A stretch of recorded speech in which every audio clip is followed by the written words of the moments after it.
Despite appearances and the cup of coffee, I am not hungover.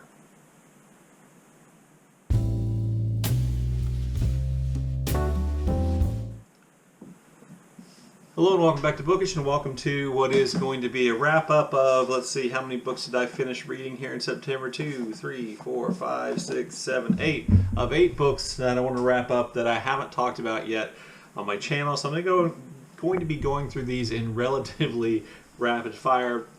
This was shorty September, so I guess the good news is a lot of these books were short, and therefore I don't have a whole lot to say about any of them, or some of them, because they are in fact short, but I'm sure I'll find a way to drag it out. I think the first book I want to mention is this book called Jar City by Arnulder Indridasan.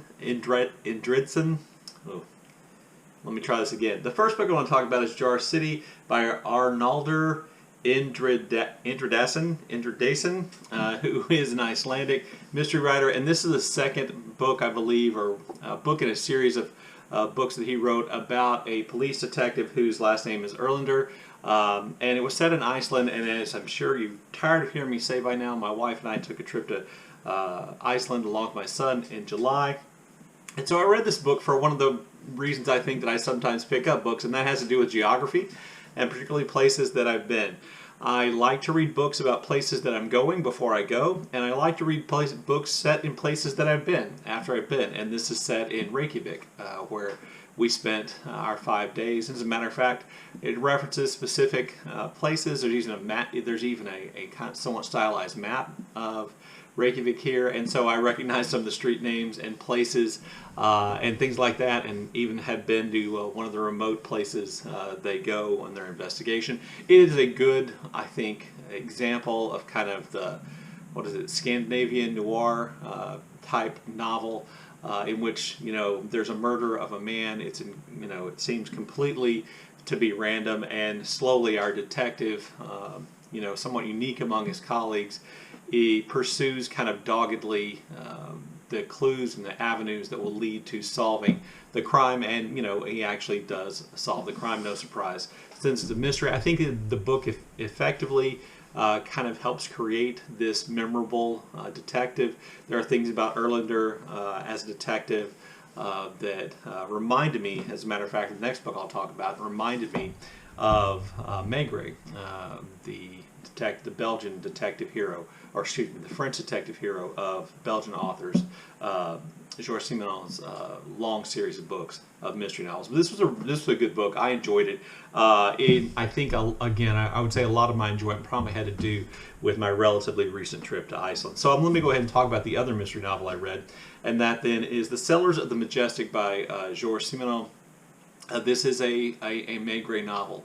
And if this review sounds similar to what I just said about Jar City, well, I think there is some connection there.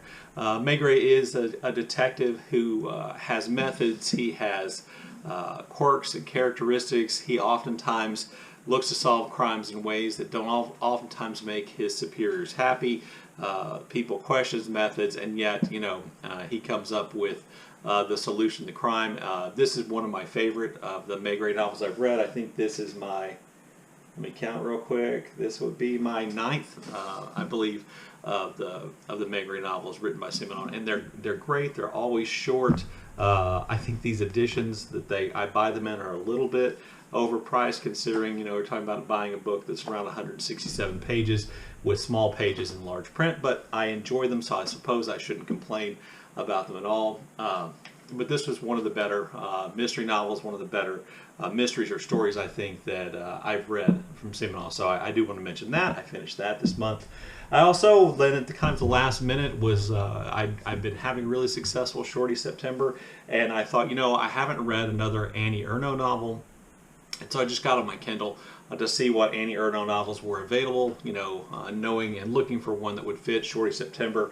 And the one I found is A Woman's Story, again by Annie Ernaux. This is my second Erneaux, so I can't say a whole lot about confidently about her style, but what I would say is that her style is pretty repertorial, pretty straightforward, and I think that makes the nuances, the beauty of language, or the emotion, or the times when she does write something that is kind of perfectly describes or captures a moment or an aspect, I think that makes them stand out even more. This is the story essentially of her mother and her relationship with her mother, and as such, I think one of the things the book does best is it sets up, I think, what we've come to expect as tension between mothers and daughters as the daughters, start to get older, get to the age where they begin dating and then having relationships, that there's a lot of tension there, and then the ways in which that relationship changes over time. You get the impression, I think, that, and I think this is done on purpose and really skillfully done, that Erneaux has some problems with her mother, not quite disdainful occasionally, but sometimes maybe a little bit embarrassed by her, maybe at times rebellious against the ideas of her mother. In the end, we learn what we probably all learn in life, and that is that she loved her mother deeply, admired her, and in some ways her mother was the person she thought she would grow up to be. And so I thought the book was really effective in that regard. I think it was under 100 pages, so a really short one. Another book I read, another book I read is Books and Islands in Ojibwe country, traveling through, the land of my ancestors by Louise Erdrich. This is it is what it says on the tin. She goes on a trip to basically see these indigenous American paintings that were painted on rocks in the middle of one of the lakes associated with the Lake of the Woods. And I can't remember the name of the lake itself, or the indigenous name of the lake, but she goes and she meets with the indigenous American man who's the father of her child. It kind of discusses her late in life pregnancy. I believe she became pregnant with her youngest child in her early 40s, which is a little bit unusual, less unusual now than it used to be. And then this kind of connection she's making between her young daughter, the man who is the daughter's father, I'm going to use the term spiritual world of indigenous Native American people, what it meant to her to see these ancient paintings, what they indicated about the Ojibwe people and Anishinaabe civilization before, and how it all kind of connects back to her life, and even how it connects specifically to books and writing. And this was a gift from my buddy Alan over Big Hard Books and Classics, and it's actually a signed edition. So thank you, Alan, again. I really liked the first, I would say 2/3 of this, and then I thought it became a little less focused as it went on, but still good. And particularly if you're interested, I think, in reading the work of indigenous Americans, reflecting on the history of their people, its cultural significance, what has happened, what is happening, and all the changes taking place. I think it was really good in that respect. And then I get to some books. The next 4 books are all books by authors I would consider to be among my favorite authors, who I read a short book by each of them. The first one is Aliss by the Fire by Jan Fosse, and I think I talked about this one a little bit before, so this should be really quick. I've read now, let's see, this would be my 5th, depending on how we want to count the septology books. This would be my 5th book by Jan Fosse. The septology books, as they were published in America, originally came in 3 separate volumes, so I count those as 3 books. I also read Fosse's, let's see, what was it called? A Shining. And then I read this book, which I bought when I was in Iceland, which is why I saw the price tag on there. That's one of those things I do when I buy books on vacation. Anyway, this book I thought was much better than A Visitation. I didn't think it was quite as emotionally powerful or impactful as Septology, but I thought it was pretty close. And I thought, if you wanted to get an idea of Fosse's writing, and an idea of kind of how it works and how the emotional impact, I think, is built up through repetition in his writing style, I think this is a good one. It deals with events and tragedies and the impact on future generations by going backwards and forwards in time in a house located along a fjord. This is a pattern, by the way, in Fosse's work, and how various generations are affected by those things, and how we connect across time, perhaps, and how our relationships are affected by our past. I thought it was pretty good. I don't think it's nearly as good as Septology, but I think it's on its way. And so I think as an introduction to Fosse, this might be a great place to start. And then I finished up Eva Baltasar's triptych of novels. I've heard people calling this by actually reading the first one, which was Permafrost. This is, I think, the longest of the three. I believe this is the one that was published first. And I will say this is the one that probably is the least memorable. That doesn't mean it's not very good. It just means that I wish I'd read it first and then read Boulder and then read Mammoth. I think there is a kind of thematic momentum that's building through these novels, and I think going back and reading this one first, I kind of got in on the beginning of that momentum after having, kind of, I think, reached the peak of that momentum with Mammoth. But still, I thought a really good book, a really beautifully written book. Baltasar and her editor and her translator Julia Sanchez just do a great job, I think, of creating scenes and images and characters in a very short amount of time that are memorable. In this case, the young woman who is the main character, who we are, I think, encouraged to think of as Permafrost, is a young woman who is essentially thinking of killing herself, and maybe even more than that. Trigger warnings for suicide ideation, I think that's fair.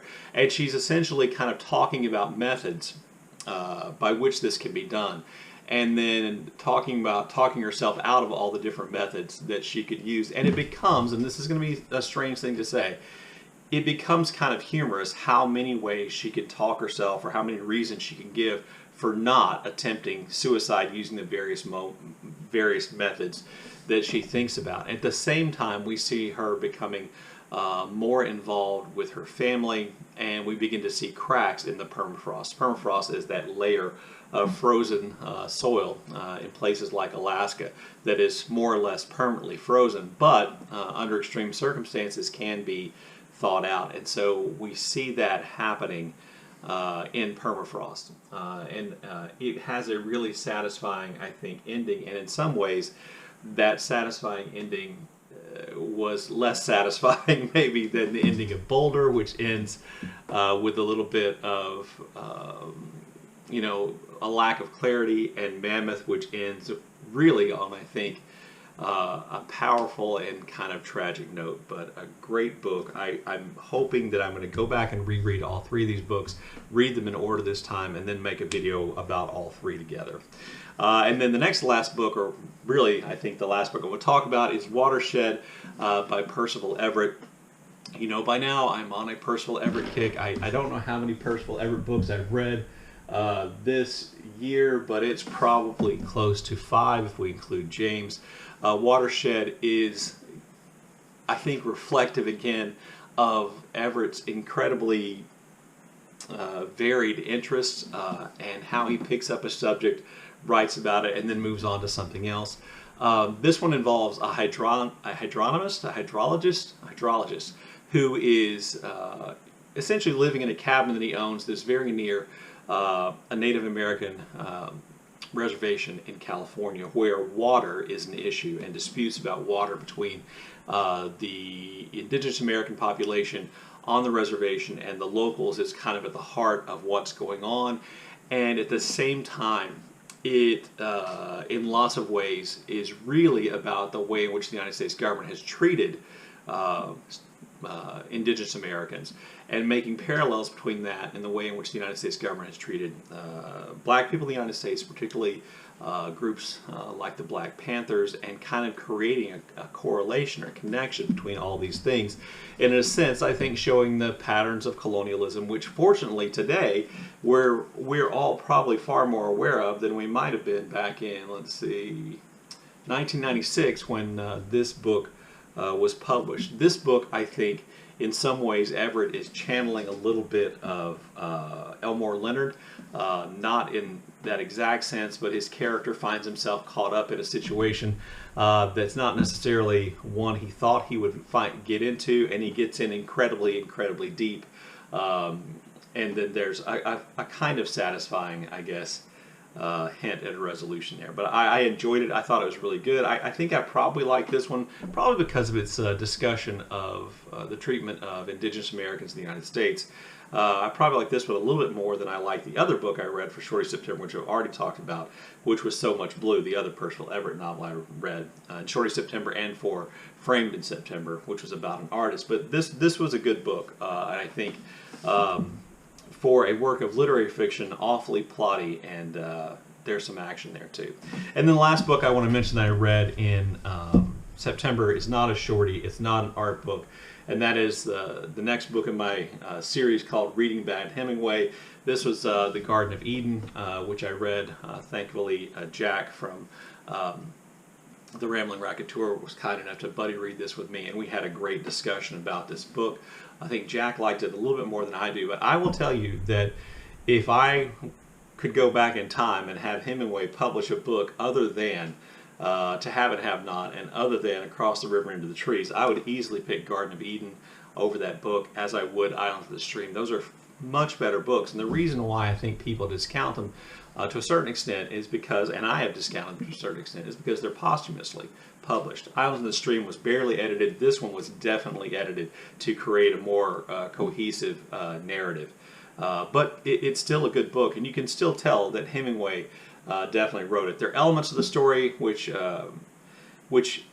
irritate me. You can still, I think, as you can see in Islands of the Stream, you can see Hemingway working through some of his personal grudges, and you can see elements of where he's convinced himself of something in the past is true that may or may not have been true. But I'll do a full review on this later. Anyway, there you go. There is my wrap-up for September, and Shorty September, and Framed in September, and that's pretty much it. I'm going to take a sip of coffee. Remember my hippo mug.